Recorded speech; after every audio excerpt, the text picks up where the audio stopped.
और स्वागत है आप सबका। दोस्तों, आज के इस वीडियो में हम समझेंगे कि सिप क्या होता है। दोस्तों, अक्सर आप अगर म्यूचुअल फंड्स का अगर वीडियो देखते हैं, अगर म्यूचुअल फंड्स का आप किसी का प्लान देखते हैं, तो इसमें अक्सर आप सुनते हैं कि सिप करना है, तो लमसम करना है। तो ये सब क्या होता है?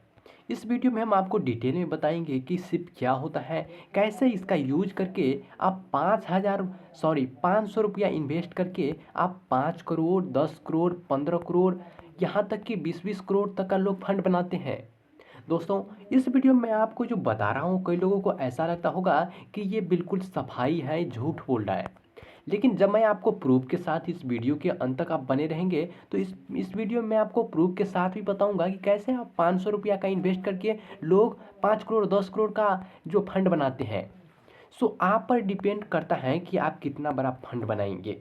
जिसको अगर कोई थोड़ा नॉलेज रहता है, तो 5 करोड़, 10 करोड़, 20 करोड़ अनचाहे जितना भी बनाना चाहे बना सकते हैं। लेकिन अगर कोई चाहते हैं कि 1 करोड़ ही का फंड बने, 2 करोड़ का फंड बने, मतलब आप पर डिपेंड करता है कि आपका कितना बड़ा का फंड बनाना चाहते हैं। तो सब अगर आप भी समझना चाहते हैं कि सेब क्या होता है, कैसे काम करता है, तो इस वीडियो को अंत तक ज़रूर देखें। इस वीडियो में मैं आपको पूरी कैलकुलेशन और प्रूफ के साथ बताऊंगा कि आपको इसको यूज कैसे करते हैं और कैसे ये काम करता है। तो चलो समझते हैं। सबसे पहले मैं आपको बता दूं कि म्यूचुअल फंड्स का ये जो है दोनों टर्म है, ठीक है। सिप, तो सिप क्या होता है, इससे पहले ये थोड़ा समझ लीजिए कि म्यूचुअल फंड्स क्या होता है। देखो, म्यूचुअल फंड्स क्या होता है, एक इन्वेस्टमेंट होता है, ठीक है। यहाँ पर म्यूचुअल फंड्स में जैसे कि लोग क्या करते हैं, तो शेयर मार्केट में पैसा लगाते हैं। तो शेयर मार्केट में पैसा लगाकर आप क्या होता है, तो बहुत बड़ा रिटर्न कमाते हैं। जैसे आपने 100 रुपया मान लो कि आज कमाया, तो इससे अगर चाहे तो आप 1000 रुपया, 500 रुपया, 2000 रुपया भी बना सकते हैं। मतलब आपको अगर नॉलेज रहता है तभी आप बना सकते हैं। लेकिन मान लो कि जिसके पास नॉलेज नहीं है, वो क्या करेगा, तो वो क्या कर लेता है, तो म्यूचुअल फंड्स में अपना पैसा जमा कर देता है। अब म्यूचुअल फंड्स क्या करता है, उसी पैसे को क्या करता है, तो अलग अलग जगह पैसा लगाता है। जैसे शेयर मार्केट्स में हो गया, बॉन्ड में हो गया, इसके बाद इक्विटी, अलग अलग जगह लगाता है। और इसमें से थोड़ा थोड़ा पैसा क्या करता है, तो अपने पास रख लेता है, और बाद बाकी इसमें से प्रॉफिट जनरेट करके जिसने इन्वेस्ट किया म्यूचुअल फंड्स में, इसको रिटर्न दे देता है। तो म्यूचुअल फंड्स ऐसे काम करता है। अब जो ये म्यूचुअल फंड्स है, इसमें लोग जमा करते हैं, तो कितने प्रकार से करते हैं। देखो, दो प्रकार के लोग जमा करते हैं। जैसे मान लो कि किसी का मंथली सैलरी है 10,000 या फिर 15,000 या फिर 20,000, किसी का अलग अलग रहता है हर किसी का। अब वो चाहते हैं कि अपने मंथली सैलरी में से थोड़ा थोड़ा पैसे जमा करें। जैसे कि कोई चाहता है कि 1,000 रुपया प्रति मंथ जमा करे, कोई चाहता है कि 2,000 रुपया, कोई चाहता है कि 3,000 रुपया। तो आप भी कुछ ना कुछ चाहते होंगे कि भाई इतना हमें पैसे मंथली का जमा करना है। तो क्या करता है, तो अगर आप मंथली का जमा करना चाहते हैं ना, तो इसको कहते हैं सिप। यानी कि जो कोई मंथली मंथली थोड़ा थोड़ा पैसे जमा करना चाहते हैं, इसको कहते हैं सिप। अब देखो, सिप में क्या होता है, आपने यहाँ पर समझ लिया कि सिप क्या होता है। तो सिप क्या है, तो एक इन्वेस्टमेंट करने का तरीका है जिसमें मंथली मंथली पैसे जमा करना होता है। अब कितना जमा करना होता है, देखो म्यूचुअल फंड्स में कोई प्लान होता है, इसमें मिनिमम 500 रुपया से भी स्टार्ट कर सकते हैं। यानी कि मंथली में एक बार आपको 500 रुपया जमा करना है, फिर दूसरे महीने आपको 500 रुपया जमा करना है, ठीक है। तो आप जितना भी आप शुरू करेंगे, जैसे मान लो कि आज आपने प्लान को खरीदा, ठीक है, और खरीदने के बाद आप चाहते हैं कि इसमें जमा करना, शिफ्ट करने हैं, ठीक है। तो आपको शिफ्ट करना है कितना, आप मान लो कि 5,000 रुपया आप पहली मंथ आपने सेलेक्ट कर लिया कि 5,000 रुपया हमें मंथली जमा करना है।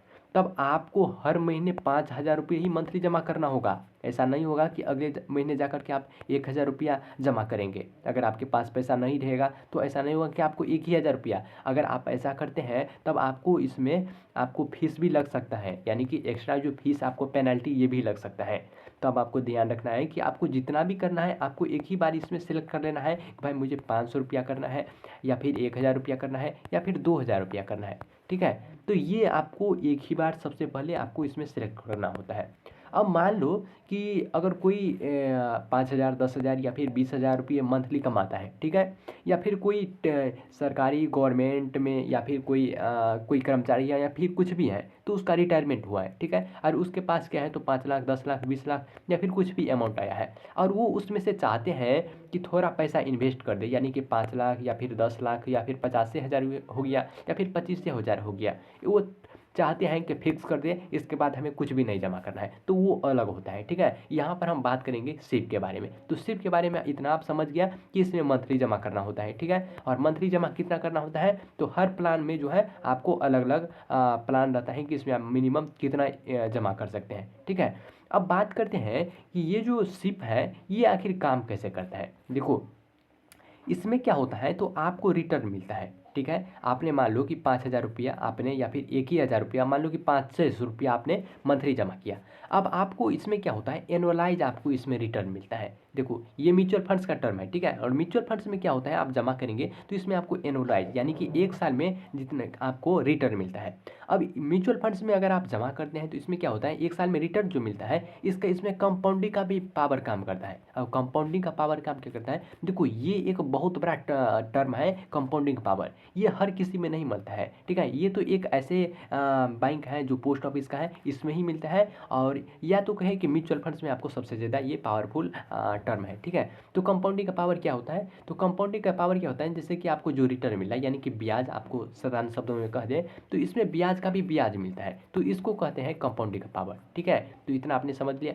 तो आपने मान लो कि 500 रुपया आप मंथली जमा किया, तो इसका एनुअलाइजर आपको रिटर्न मिलेगा, और अगले बार आपको इसमें क्या होगा, ब्याज का भी ब्याज इसमें मिलता है। तो ऐसे काम करता है ये सिप। ठीक है, और आपको जितने दिन आप चाहे तो आप 5 साल 10 साल जितने दिन के लिए चाहे आप इसमें जमा कर सकते हैं। आपको पर निर्भर करता है कि आप कितने दिन के लिए जमा करना चाहते हैं। ठीक है, अब किसी किसी में क्या होता है, किसी किसी प्लान्स में अगर आप जमा करेंगे यानी कि ऐसा भी करना चाहेंगे तो क्या आपको दिखता है कि आपको, जैसे कि आज आपने जमा शुरू किया तो 5 साल के लिए लॉक हो जाता है, या फिर 3 साल के लिए लॉक हो जाता है। कोई कोई प्लान ऐसा होता है। ठीक है, ऐसा सभी प्लान से नहीं होता है। तो अगर आप 5 साल के लिए मान लो कि आपने सिप करना आज से शुरू किया, और 5 साल तक आप क्या किए, तो इसमें से पैसा नहीं निकाल सकते। अगर निकालेंगे तो इसमें आपको क्या होगा, तो कमीशन देना पड़ता है। ठीक है, तो ऐसे काम करता है, और 5 साल के बाद आप चाहे तो कहीं भी इसमें निकाल सकते हैं। अब मान लो कि सिप आपने कर दिया। ठीक है, अब आपको इसमें क्या होता है, रिटर्न मिलता है। रिटर्न कितना मिलता है, तो कोई कोई म्यूचुअल फंड्स होता है, मान लो कि कोई भी म्यूचुअल फंड्स होगा। ठीक है, लेकिन सिप में आपको क्या होगा, तो कम से कम 12% का आपको रिटर्न मिलेगा। पास्ट का किसी भी म्यूचुअल फंड्स का अगर आप रिटर्न देखें तो कम से कम 12% आपको रिटर्न कोई भी म्यूचुअल फंड्स लॉन्ग टर्म में आपको देता ही देता है। ठीक है, अब चलिए इसको कैलकुलेट करते हैं और प्रूफ के साथ आपको दिखाएंगे कैसे सिप काम करता है, और 500 रुपया 1000 रुपया का इन्वेस्ट करके कैसे लोग 5 करोड़ 10 करोड़ 15 करोड़ इतना का फंड बनाते हैं। अब चलिए इसको हम लाइव देखते हैं। तो दोस्तों यहाँ पर देखिए हमने सिप का कैलकुलेटर ओपन कर लिया है। ठीक है, अब यहाँ पर आपको ध्यान से समझना है। देखो, किसी भी म्यूचुअल फंड्स में अगर आप लॉन्ग टर्म में अगर आप देखेंगे रिटर्न, तो आपको कम से कम 12% का रिटर्न मिलता ही मिलता है। ठीक है, अगर आप इसको कोई अच्छे म्यूचुअल फंड्स में अगर लगाते हैं तो 20% 22%, आपको 30% का रिटर्न मिलता है। लेकिन यहाँ पर हम सबसे मिनिमम मानकर चलते हैं कि 12% का आपको रिटर्न देता है, क्योंकि 12% आपको हर कोई म्यूचुअल फंड्स में आपको दे देता है। ठीक है, तो अब 500 रुपया मान लो कि मंथली आप इन्वेस्टमेंट करते हैं। ठीक है, तो 500 रुपया आप मंथली इन्वेस्टमेंट करते हैं और आपको 12% का ब्याज दर मिलता है। तो सबसे पहले यहाँ पर देखिए, देखो म्यूचुअल फंड्स क्या होता है, तो लॉन्ग टर्म के लिए काम करता है। ठीक है, तो यहाँ पर हम सबसे पहले लॉन्ग टर्म के लिए देखेंगे।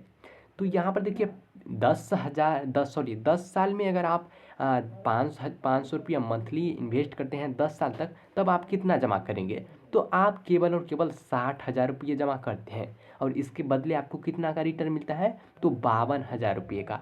और टोटल आपने जो जमा किया है 60,000 और रिटर्न आपको मिला है, ये दोनों आपको मिल जाता है। जब आप पैसा निकालेंगे तब आपको दोनों मिलेगा। ठीक है, तो दोनों मिलाकर कितना हो जाता है, तो 1,12,000 रुपया। अब जमा कितना किया, 60,000, और इसके बदले आपको कितना मिला, तो 1,12,000।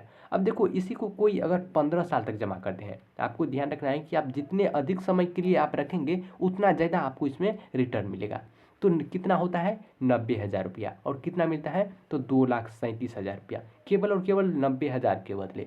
अब इसी को अगर कोई 20 साल तक यानी कि 25 साल तक देख लेते हैं, तो यहाँ पर देखिए 1.5 लाख उसने जमा किया, इन्वेस्टमेंट किया, और 1.5 लाख के बदले कितना मिला, तो 8,51,000 रुपये का। अब सोचेंगे कि ये तो लाखों में है, अब करोड़ों में कहाँ दिखता है, तो अभी दिखाता हूँ आपको कैसे ये काम करता है। अब यहाँ पर देखो हम 30 साल कर देते हैं, तो 30 साल में यहाँ पर देखिए कि 1,80,000 रुपये जमा हुआ, और 1,80,000 के बदले 15 लाख का रिटर्न मिल गया।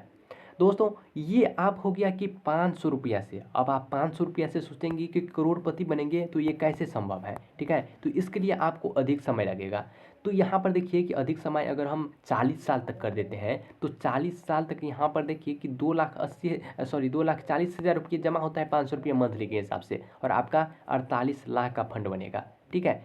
अब मान लो कि इसको हम समय कर देते हैं यहाँ पर 30 साल, ठीक है, और 30 साल। अब हम इसको क्या करते हैं, तो यहाँ पर देखिए, यहाँ पर हम क्या कर देते हैं, तो 2,000 रुपया मंथली सेट कर लेते हैं। यानी कि अगर कोई 2,000 रुपया मंथली इन्वेस्ट करता है तो कितना होगा, और रिटर्न यहाँ पर 12% देख लेते हैं।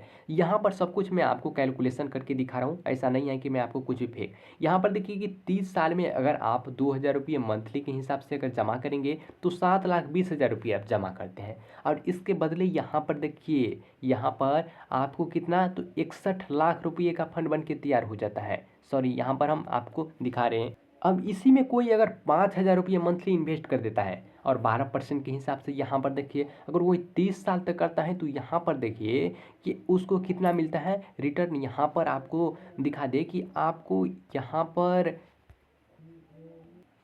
तो यहाँ पर देखिए कि केवल और केवल 18 लाख रुपये के इन्वेस्टमेंट से 1,54,00,000 रुपये का फंड बनकर तैयार हो जाता है दोस्तों।